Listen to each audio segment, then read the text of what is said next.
भगवत भजन। नित्य नियमित भजन करवे की साधक के जीवन में बहुत ही आवश्यकता है।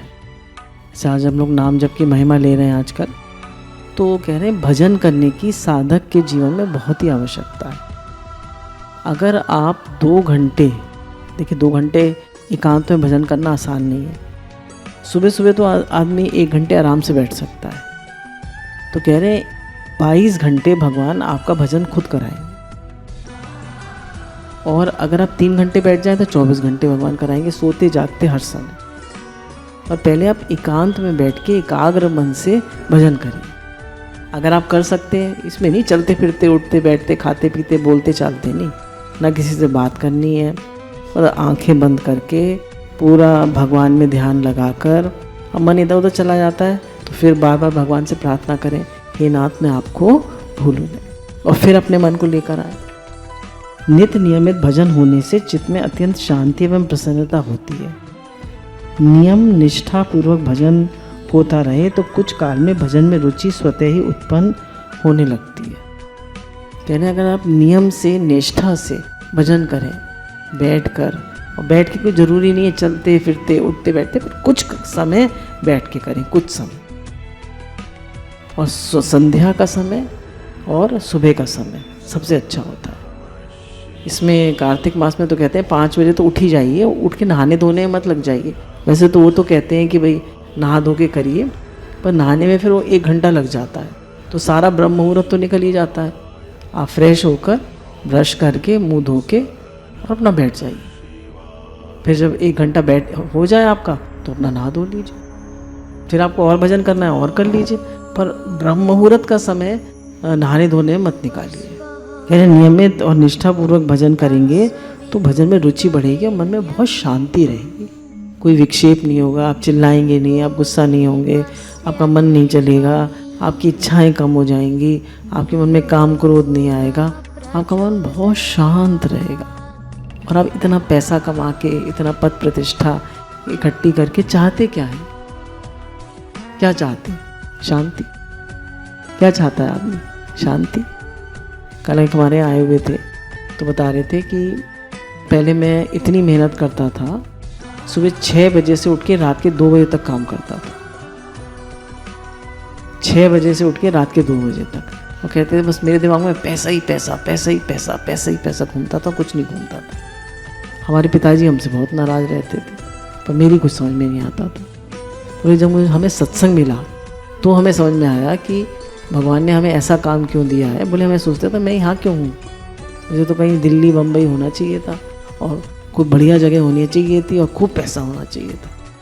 अब लगता है कि पैसे का क्या करेंगे, मतलब ठीक अच्छे संपन्न लोग हैं, बोलते अब लगता है पैसे का क्या करेंगे।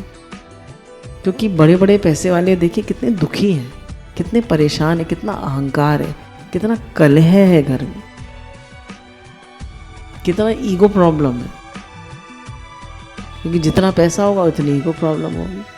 तो यही कह रहे हैं कि भजन करने से मन में बहुत शांति रहती है, बहुत तृप्ति रहती है। संसार के मालिक मिल गए और क्या चाहिए? भगवान नहीं मिले और सब कुछ मिल गया तो क्या मिला? क्योंकि सब छूट जाने वाला है ना। भगवान नहीं मिले तो क्या मिला? क्योंकि जो कुछ आपने इकट्ठा किया वो तो सब छूट जाने वाला है। यदि रुचिपूर्वक नियम से दीर्घ काल का भजन किया जाए तो भजन भगवान साधक को पकड़ लेता है। नियमितता ही भजन का स्वरूप है।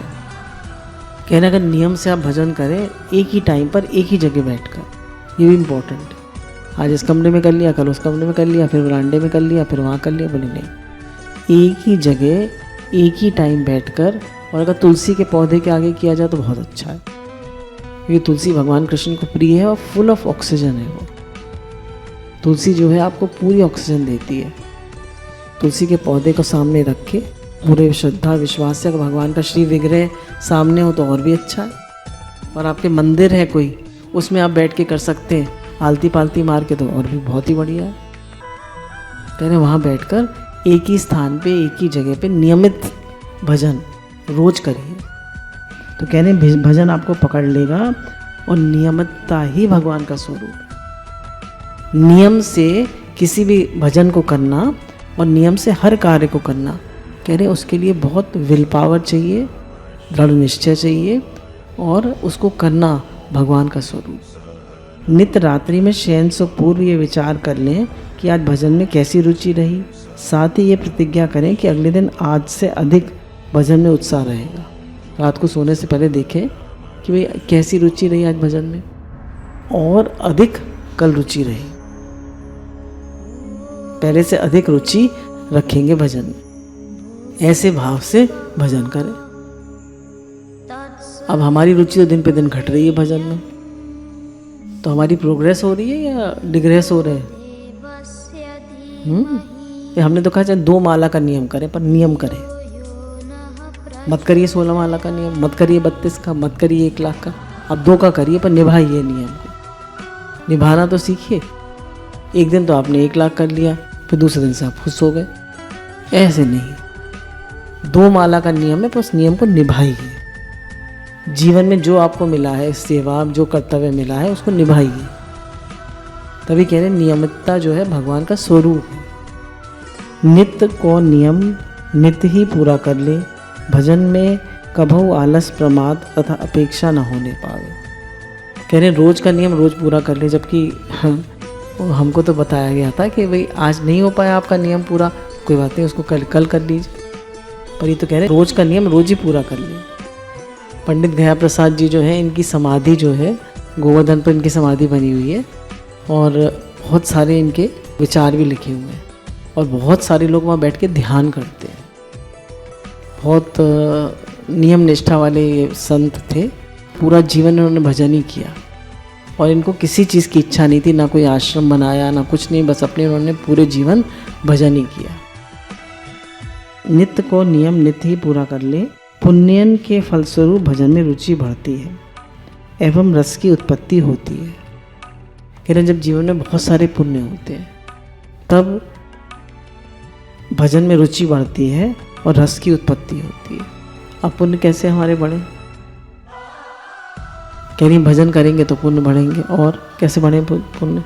शुद्ध भाव रखें और सेवा से पुण्य बढ़ते, सेवा से पुण्य बढ़ते। कोई निष्काम भाव से, देखिए सेवा तो शुरू से और आखिर तक है, पर सेवा में हमारा भाव परिवर्तित हो जाता है।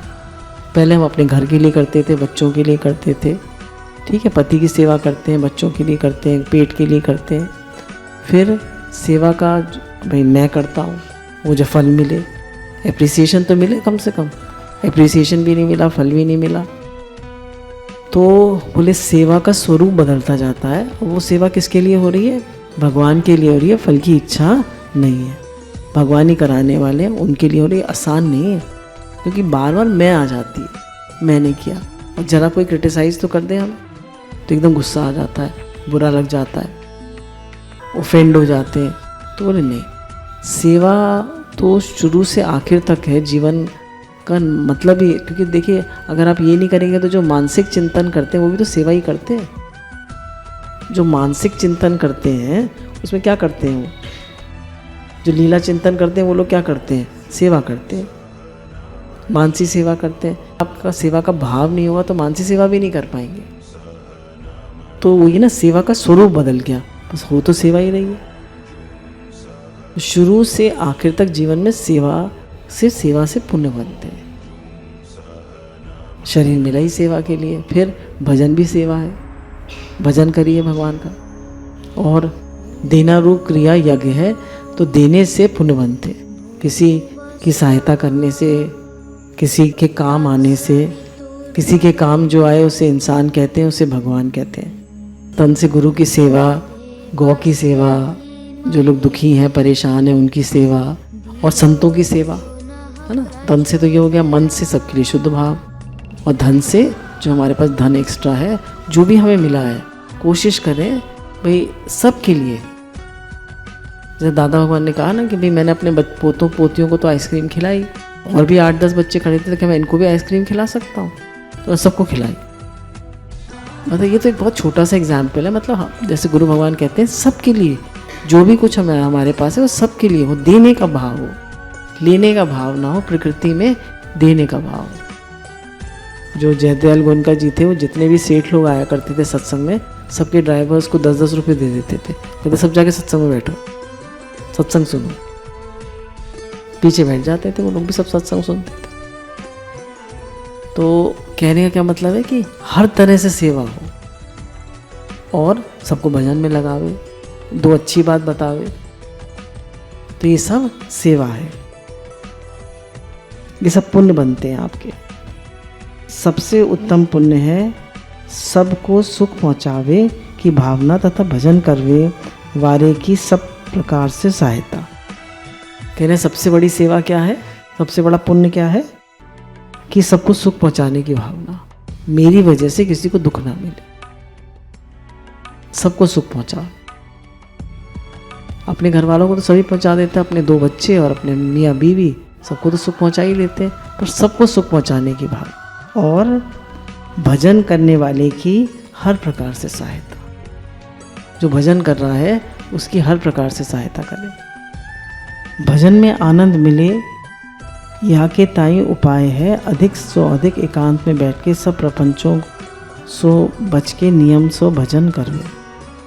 यानी भजन में रस आवे उसके लिए क्या है कि अधिक से अधिक एकांत में बैठकर सब प्रपंचों से बचकर भजन करे। इधर ना देखे ना उधर देखे, ना किसी से बात करे, ना टेलीफोन अटेंड करे, ना गाने सुने, ना कुछ ना सुने, बस अपना बैठ के भजन करे। गाने मतलब भजन, वो वाले भजन।